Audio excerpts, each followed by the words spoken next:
So Hare Krishna, dear devotees, please accept my humble obeisances. All glories to Srila Prabhupada, all glories to Gurudev. Thank you for joining the call, joining His Holiness Candramauli Maharaj's daily classes. Today we'll be discussing on Srimad Bhagavatam, first canto, 15th chapter and 13th verse. So I'll share the screen. Give me a second.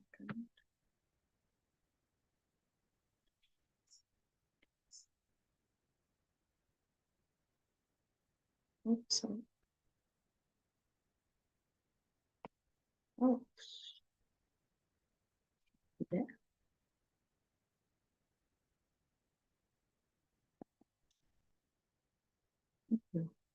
Okay, so we'll start with the Mangalacharan. Om Ajnanam Timirandasya Jnanam Jana Shalakaya Tashurunvaitam Yena Tasmai Shri Gurve Namah Shri Chaitanya Manobhistam Sapitam Yena Bhutale Swayam Rupa Padamayam Dadati Swapadantikam Vandeham Shri Guru Shri Yuta Padakam Shri Guru Vaishnavam Cha.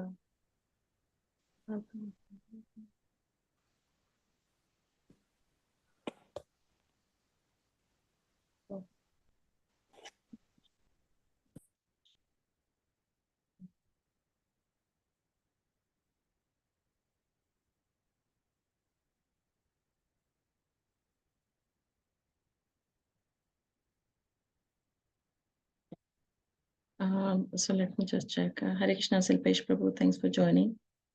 So we'll start with Srimad Bhagavatam, first canto 15, chapter 13 verse, where the name of the chapter is the Pandavas retired timely.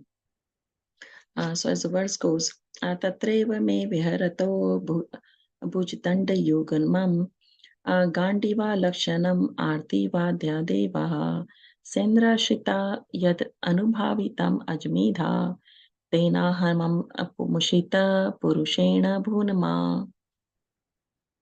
When I stayed for some days, a translation purport by Srila Prabhupada, Srila Prabhupada ki jai. When I stayed for some days as a guest in the heavenly planets, all the heavenly demigods, including King Indradeva, took shelter of my arms, which were marked with the Gandiva bow, to kill the demon named Nivikadavacha. O king, descendant of Ajmeda, at the present moment, I am barefoot of the Supreme Personality of Godhead, by whose influence I am so powerful. Prabhupada, the heavenly demigods are certainly more intelligent, powerful, and beautiful.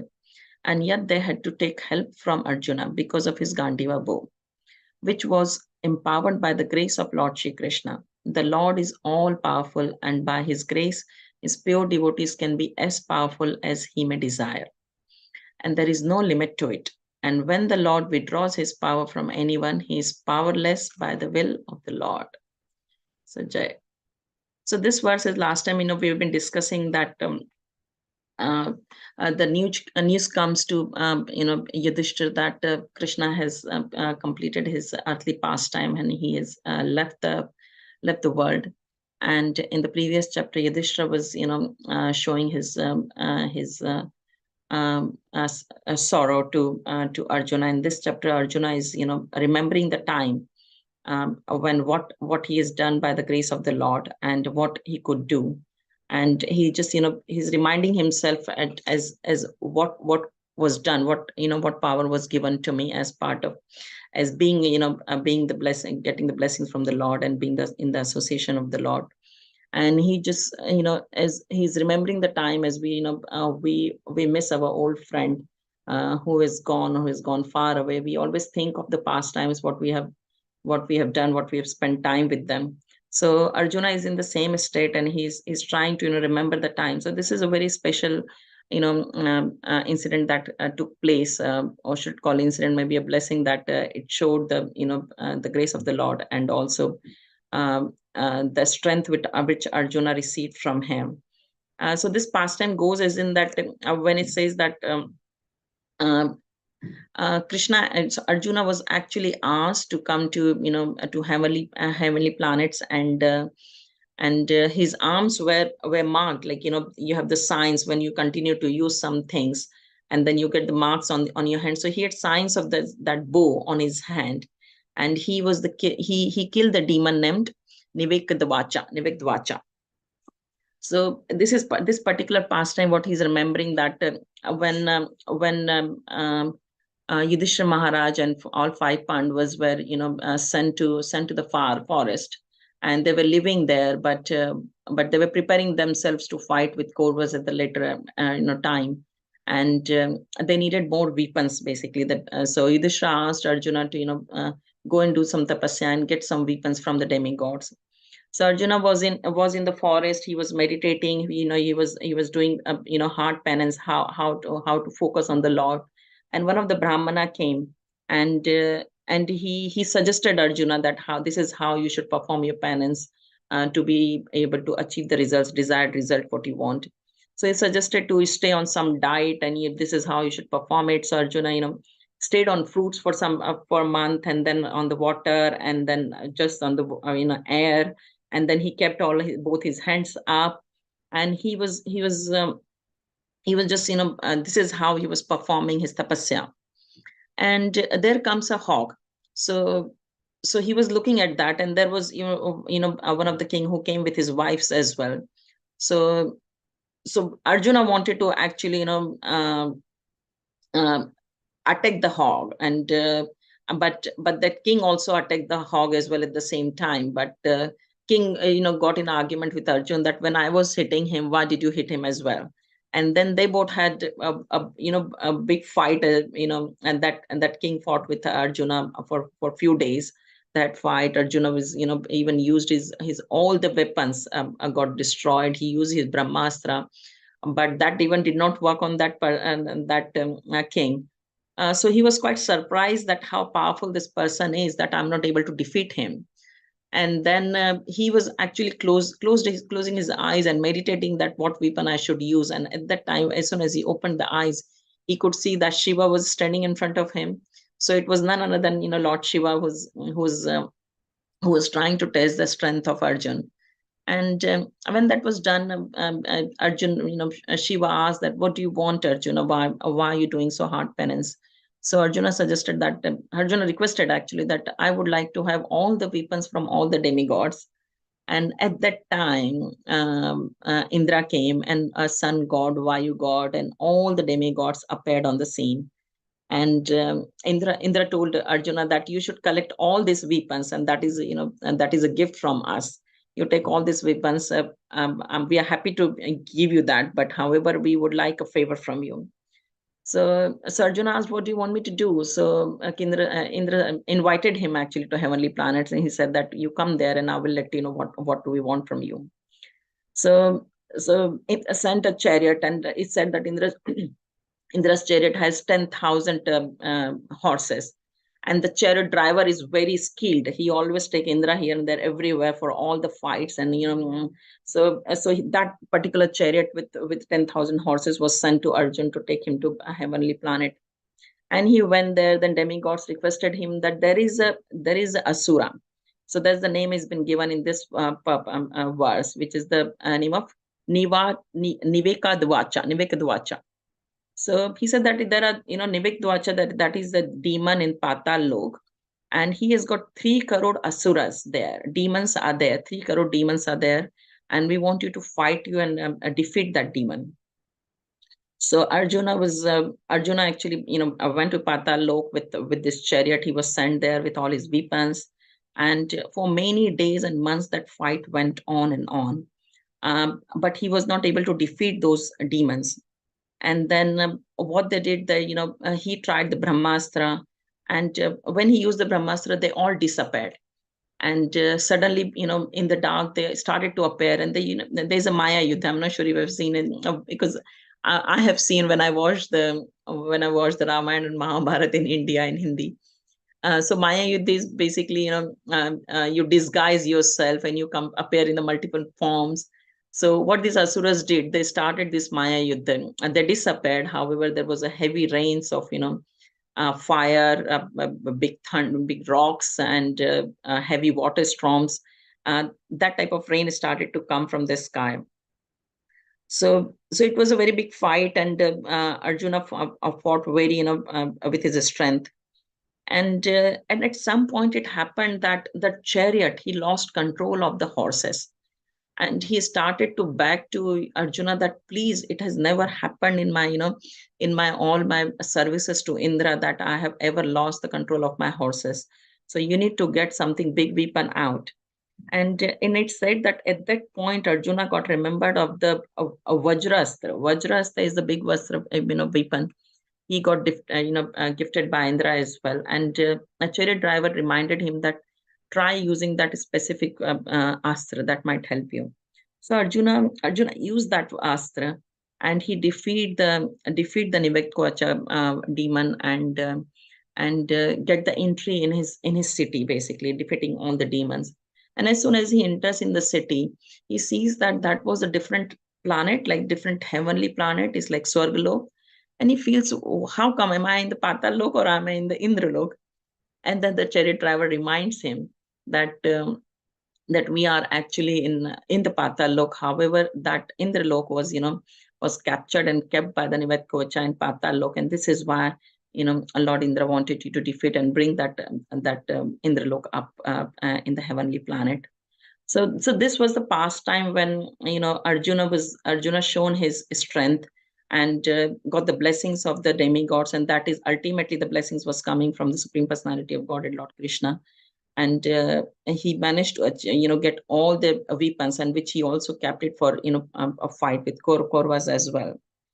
So in this verse we have to always remember that how he got the success and what did that success meant to him, because in here he's reminding himself that at the present moment I am bereft of the Supreme Personality of Godhead, by whose influence I was so powerful. So this last line is always very important to remember for us, that this is only by the influence of the Lord that we can become powerful. So I would like to take you to this verse, which is very nicely explained Krishna says to Arjuna, Adhishtham tatha kartam karan cha parthavigravam vividham cha parthak seshta devyam chevarta panchana. So in this one, there are 5 things which are very important, is required, Krishna is saying, is for success.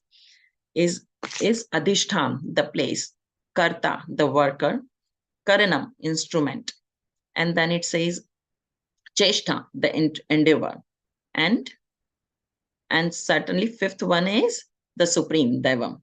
So the place of action, the body, the performance, the various senses, the many different kinds of endeavor, and ultimately the super soul. These are the 5 factors of action. So in these 5 factors of action, we need to remember, we need to see what is important, what we can do, and what is with the Lord. So first 4 actions are with us. So that is action, place of action, instrument of action, what we are using it, and our effort. So that is in our hand, and rest is in the Lord's hand. So rest is what is the last one is the 5th one, the mercy. Ultimately the mercy coming from the Lord. So that is the 5 things which are required to be successful. So now if we talk about the right action. So if the action is required to be successful, what type of action one should choose? Should that be a material action or a spiritual action? Based on that, the success or the consciousness will be set, that what do we think that is the ultimate result as a success. Then what instrument resources you want to use, who is your mentor, who you're following, what is your strategy, basically. So that also defines your success. You to be in the right consciousness to do that work is also important. So for example, if we see Duryodhan and Arjun, they both had same action, they both were fighting. However, they both were in the different consciousness. Duryodhana was following the adharma. He was more of being a greedy person. He wanted the kingdom. But what would Arjuna fought for? In the battlefield himself, he did not wanted to fight. He said that I would not fight even this battle. I will not go ahead with, even if I'm given 3 worlds. So his consciousness was at the correct place, and he fought for the pleasure of the Lord, because he was instructed, guided by the Lord. He was asked by the Lord to do this fight. So the consciousness is very important. Then right knowledge. So knowledge is Do we know ourselves? How do we identify ourselves? How do we know, what do we know about the Lord? What do we know about the Prakriti? How does karma works? All these things. When we have the right knowledge, then we will be in the right consciousness. So, for example, Srila Prabhupada, Srila Prabhupada has, when he was in Jaladuta, he said that, make me dance, make me dance, make me dance. So Srila Prabhupada is saying that, do whatever you want to do with me, give me the good word so that I can glorify you. I can make people understand your glories. So, and it was not just his, prayer. He did the work for that. So he performed the action. It said that he prepared himself for 32 years to come to the West. He did that much action to prepare and get ready, and then he made the prayer that, Lord, now help me. So this is very important to understand that what is success, and how do we reach to that success. And success can be different types of success we can have. So in this one, like, in this specific verse, when Arjuna is saying that, I fought with the demons and I won, like, basically, he got the kingdom for Indra. So this was his success. And success can be, this was a very feasible, tangible success, you can say. There can be intangible success which we don't see it, but it is there. So it comes as, external and internal successes, that the one which you can see, tangible successes, and the intangible successes. So for example, so success is, and what is in mercy of the Lord. So mercy of the Lord is, when we receive the mercy of the Lord, then that is the biggest success. So you can perform your action, and then the ultimate result is with the Lord in the what he gives us. So effort and grace, and this is what in Damodar month I want to take it to the, at the pastimes of Damodar, that how important it is for us to. So it's 5 factors what we discussed. um you know 4 factors are in our hand, and 5th one, which is the mercy, is with the Lord. So 4 factors is related to your effort. How do you put your effort into line? And 5th factor, if Lord can grace you, if Lord can shower his mercy upon you. And that is, if you receive the mercy, that is your victory. And that mercy can be in any form.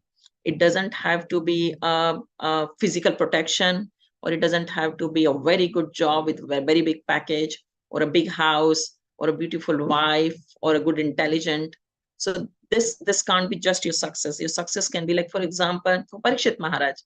So Lord saved him in the womb of Uttara. However, he did not save him when he was getting a bite from the snake demon. Snake. So so would you say that Lord saved him or not saved him at the end? Lord saved him, because Lord, liberated him. He went to go back, to Krishna's lok. And he heard the, Srimad Bhagavatam for 7 days. And because of him, the whole world, we all got the knowledge of Srimad Bhagavatam. So was the very big blessing. Same goes with Jatayu as well.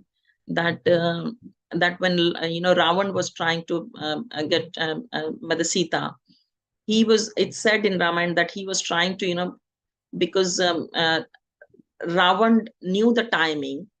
At time when you steal something, at that time, if the stolen things cannot be found, so he wanted to steal Mother Sita at that particular time. However, Jatayu was also very intelligent, and he knew the astrological science very well. So he knew that what Ravan was trying to do. So what he wanted to do, he knew that he had no strength to fight with such a big demon, but he tried to delay that time. So he was just, he was playing around. He was basically self-harming himself by protecting Mother Sita, but he wanted to delay that time. And he got killed at that time. However, he got the mercy of the Lord. So it wasn't a physical protection by the Lord. However, it was a intangible. It was a mercy of it was a mercy, basically, he received. And same went with Abhimanyu as well. Lord did not save Abhimanyu, but that has increased Arjuna to do his fight in much more better way. Because in previously he had a little, still he was thinking that, what, why am I fighting? But at that point he had really, he was very, very upset with what was done with Abhimanyu. So this is why the effort and grace is very important. I would share a story which I've heard in one of the class, which I could relate here as well. Is there was a king in Mysore, and once he went out for a hunting outside, in the forest, and at some point he was very tired. He was very thirsty, tired. So there was one villager's hut was there, and he went in a hut to ask for some water. So this villager did not had anything in the house apart from two lemons. So what he did, he squeezed those two lemons and mixed it with the water and gave it to the king. And king felt very relieved after having that lemon juice. So what he said, that because you gave me the two lemon juices, I'll give you two villages, and you can have all those two villages for yourself. And this villager went to his village as well, and he was keep telling everyone that I've got two villages because of two lemons. I've got two villages because of two lemons. So someone said that what is it, like, it's fine, like, you've got two villages, but someone said you needed those two lemons to get those two villages. Those two lemons are basically our efforts. You need that. You can't get the grace of the Lord without having those two, and those two lemons, basically your effort. And then you get the villages. It's just the story I heard. But this shows that the grace of the Lord is always there. And grace means something which we do not deserve. So something which comes by the Lord's, own will. When he sees our consciousness, when he sees that we are trying, and we are trying to reach him, or we are trying to serve him, or in any way, when he thinks that we are in our right consciousness, though that is a material or a spiritual action, he bless and he supports our action. And once we get his blessings, we get the success. So this is all is coming back to our original what words we were discussing, that for Arjuna, it was he was remembering at that time that what I could do, and I was made so powerful that I did what I did by the influence, by the will of the Lord, and by the blessing of the Lord. And this is a very big lesson for all of us as well, that we shouldn't be proud. We shouldn't be we shouldn't have that feeling that we are doing it. Even Bhagavad Gita, Krishna says that I'm the ability in the main man. So everything, all the energies, everything's come from the Lord himself. We are just the puppets. And Srila Prabhupada says that we are just the puppet in the Lord's hand. He can do whatever he wants to do with us, but we should always remember that he is the proprietor, he is the enjoyer, and he is the controller. He is the cause of all causes. He does everything behind. He's invisible, but he's visible. He's there.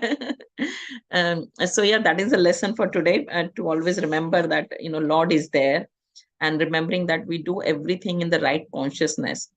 And even in the time of crisis, that like Arjuna, he was in the middle of the war, but he was in the right consciousness, that he is doing this action because Krishna had asked him to do. And always having that, always remembering that we are ready to take the results of the karma, and not to blame Lord. That so many times if something happens to our health wise or anything, we think that why is Krishna doing this, why is Krishna doing this? But we have to always, that also we have to remember that if he's blessing us, he's always with us in the difficult time as well, because the karma, the bad times come in our life because of our own accord, what we have done in the past. So we should be ready to handle and face everything what comes in front of us. And always remembering that Lord's grace is on us, and he protect his devotees, his bhaktivatsal. Yeah, so I will close here. I think that's all I have to say. But it'll be good to get your views, what you think about the verse, or any comments, basically.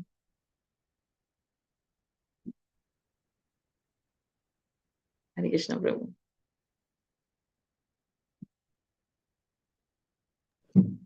Mataji, His accept humble obeisances, all glories to Guru Maharaj, all glories to Srila Prabhupada. Oh my God, it's just like you were talking to me at the end and in the verse, just what you just said at the end about if you're faced with health challenges, Krishna is still with you. Because, something came up yesterday when I went to the dentist, and like, have to be referred to a hospital now to have it looked at. And the mind starts thinking, oh no, why now, Krishna? Why do I have to go through this? But then I know it's nothing at the moment. It's just have faith that, you know, whatever's going to happen is going to happen. But Krishna's always with you. And that's very true. Very, very true. But our minds lack that faith. We get so Yes, lost. absolutely. You know, it starts thinking, what if, and what if this, and what if that, and, you know, before anything has even happened. Yes. We analyze so much, Prabhu. Yeah, no, that's always it's with everyone, Prabhu. Everyone, we all think like, you know, anything bad happens, the first thing goes to Krishna, that, you know, because we always, you know, thinking of him. So we always thinking that if we always, you know, if we have in the mind that, you know, Krishna is around, he's doing things with us, whatever is happening by his plan. So if anything bad happens, we think that, yeah, he's done it. But but we have to remember that this is our karma, that is, you know, that we are. So there was a story, I'm not sure, when I think it was Jagannath's pastime, that Jagannath himself goes and the devotee name was Madhav Das, I think. And Jagannath, he in the last stages of his health, he wasn't well at all. And Jagannath himself goes and, you know, serve him through, you know, his sickness. And he continuously asks that, why don't you recover me? You can do anything. Why don't you recover me so that I can serve you back? I don't like you serving me. So Krishna says to him that, you know, I want you to pass through this time so that you can come back to me, because I can't change the karma and you have to face it. So I would rather, you know, help you suffer it so that you can come back to me quickly. So Krishna is cutting down our karma, basically, you know, when we do Ekadashi, when we do fasting on the festival, when we chant, go to holy places, take the darshan of the lordships. This is all cutting down our karma. Yeah, so yeah, Krishna is there. Is there. I think it's because we still want to control and we don't want to surrender because, you know, we still have fears and doubts in our minds. They always think I need to do something to change the situation rather than just surrender. Yeah, absolutely agree. Surrender is very important, and in any crisis or any moment, like, we just need to learn to surrender that. And any small steps, actually, if you step out of the house, surrender. You don't know what is going to happen with the car or anything, like, literally. Other day we were going Manor, and on the way, like, we literally left. We were on junction 10, and our car started giving a warning, saying that our tire pressure is too low. There was no hard shoulder. We couldn't stop, and so we just have to move in. Like, we couldn't drive on the high speed. So it just, you know, anything can happen anytime, literally. Yeah. Thank you, Prabhu. Thank you. Anything else? Any comments, suggestions?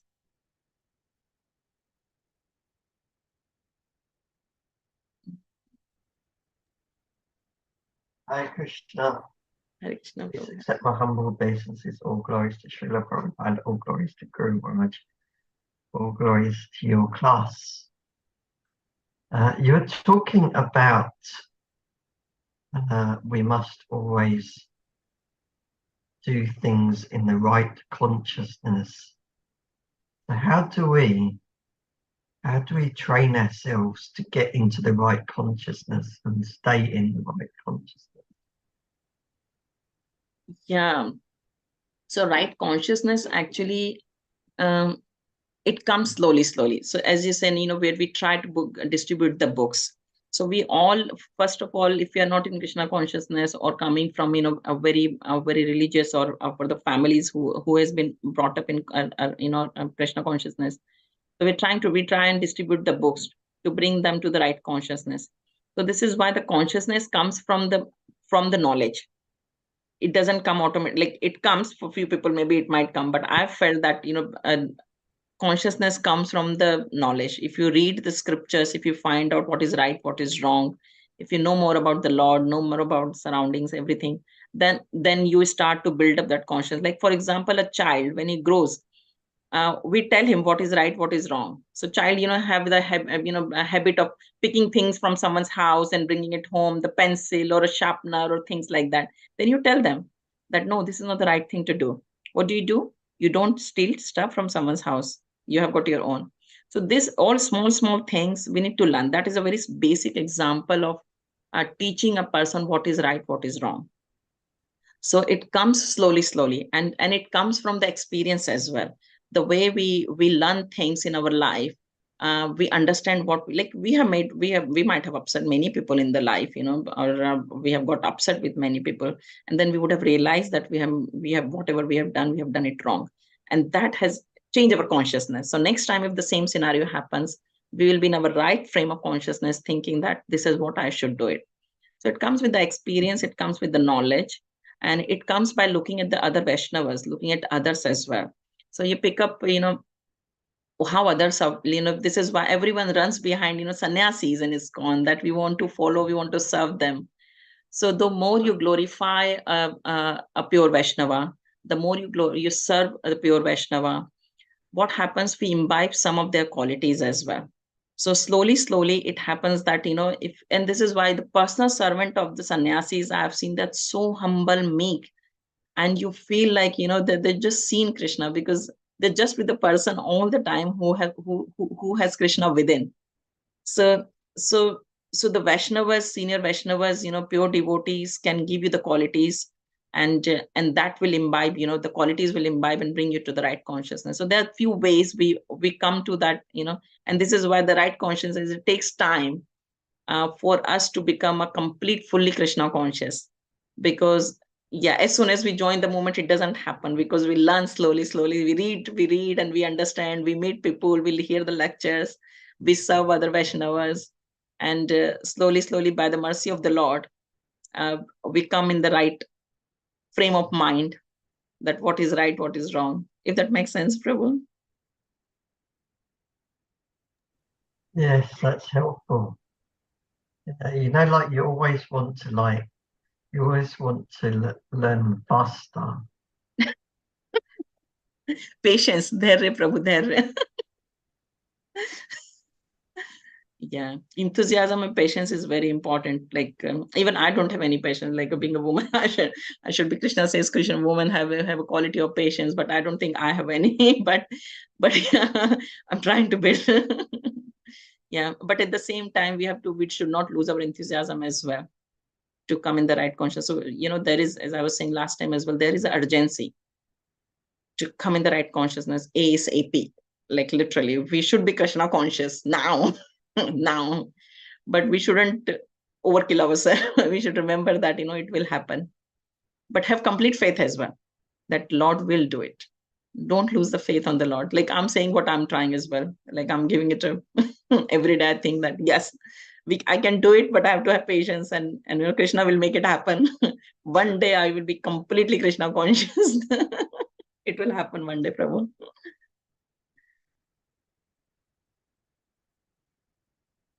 Thank you, Prabhu. Thank you. Anything else? Okay. If there are another question, then we'll close the call now. Thank you. Thanks, everyone. Thanks for your time. Thank you very much for today. Hare Krishna. Vanchakalpatarubhyacha kripa sindhubhyacha patita nam pavnebhyo vaishnavyo namo namah. Prabhupada ki jai. Jai. Hare Krishna. Thank you very much. Hare Krishna. Hare Krishna. Thank you.